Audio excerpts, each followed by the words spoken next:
Et le président a tellement entendu du français qu'il va s'exprimer en français.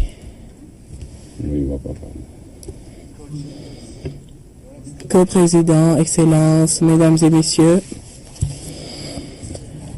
j'aimerais tout d'abord vous remercier les co-présidents, président Macky Sall, président Emmanuel Macron, pour avoir convié le Ghana à prendre part à cette rencontre importante.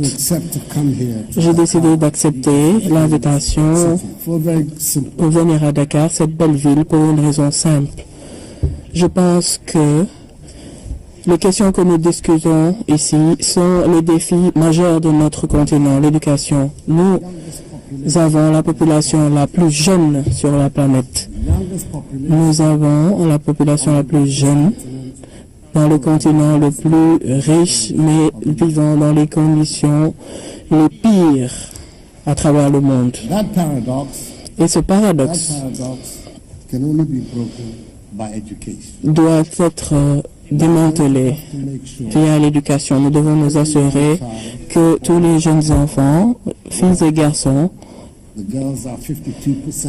filles représentent 52% de notre population, donc elles ne doivent pas être laissées en rade. Donc je réitère, filles et garçons aient accès à l'éducation.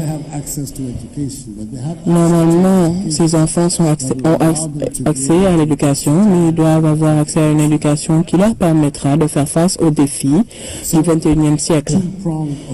Donc, deux objectifs urgents, l'accès à l'éducation et la qualité de l'éducation qui va leur permettre de survivre dans ce 21e siècle.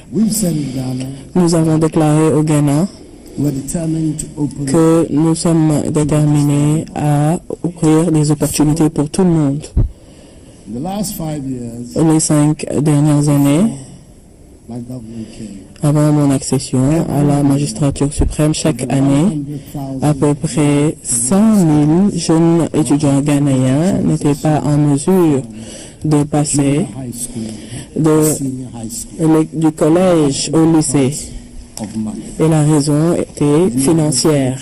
La plupart d'entre eux avaient les qualifications, mais leurs parents n'étaient pas en mesure de supporter les coûts de l'enseignement supérieur. Et à ce moment de l'histoire de notre pays, l'État du Ghana doit porter ce fardeau.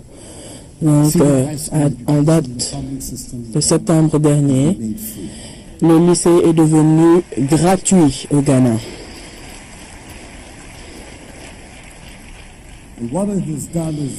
Et nous avons vu la tendance être renversée. 95 000 étudiants ont pu aller au lycée et cela a été une réalisation majeure. Et nous devons nous assurer que le système éducatif, c'est-à-dire du jardin d'enfants au primaire, au secondaire et même l'université, sont ouverts pour tous. Et nous devons ensuite faire face à la question de la qualité de l'éducation qui va préparer cette population jeune pour le 21e siècle qui les attend. Nous avons conscience du 21e siècle et de ses défis, c'est-à-dire les révolutions scientifiques, mathématiques et numériques.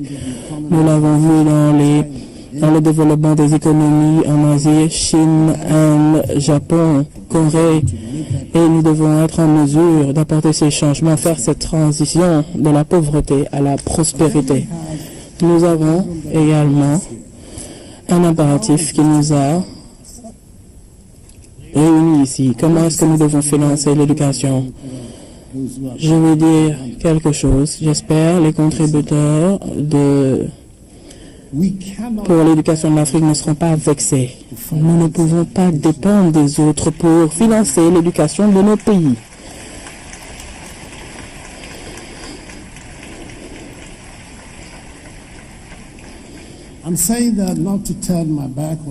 Je ne le dis pas pour paraître pour tourner le dos aux contributeurs, à ces nobles bailleurs qui nous soutiennent. Mais si notre politique dépend d'autres bailleurs de fonds. Si leur politique est réformée, nous allons souffrir.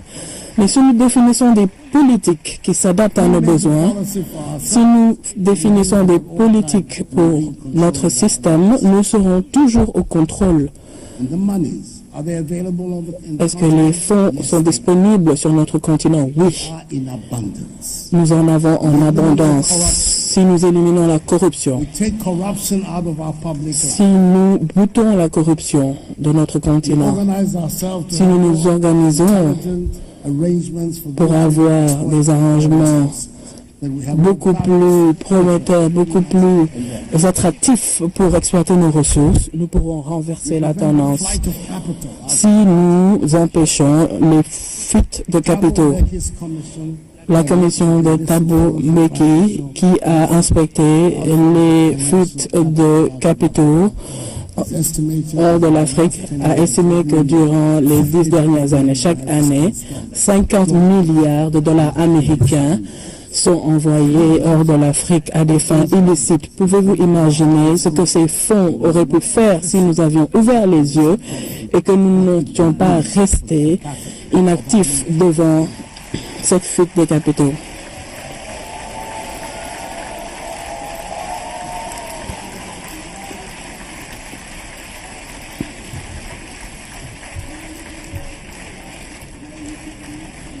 So that is our challenge.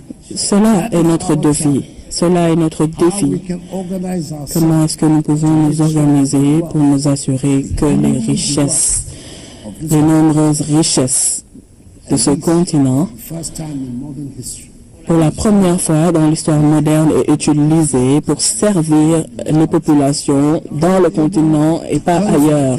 Si nous sommes en mesure de combler ce fossé, nous allons revenir ici à Dakar pour discuter de l'éducation, mais nous ne parlerons plus de financement. Nous parlerons de la qualité, nous parlerons des changements que nous devons opérer dans nos curriculums et l'accent qui doit être mis dans notre histoire, dans nos mouvements et dans notre sociologie.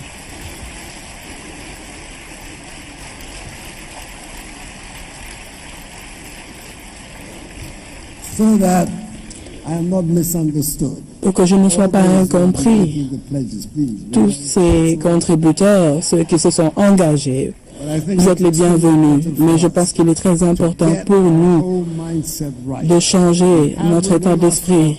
Nous avons les capacités en nous pour nous développer et promouvoir l'intérêt de notre continent. Nous-mêmes, faisons-le. Merci.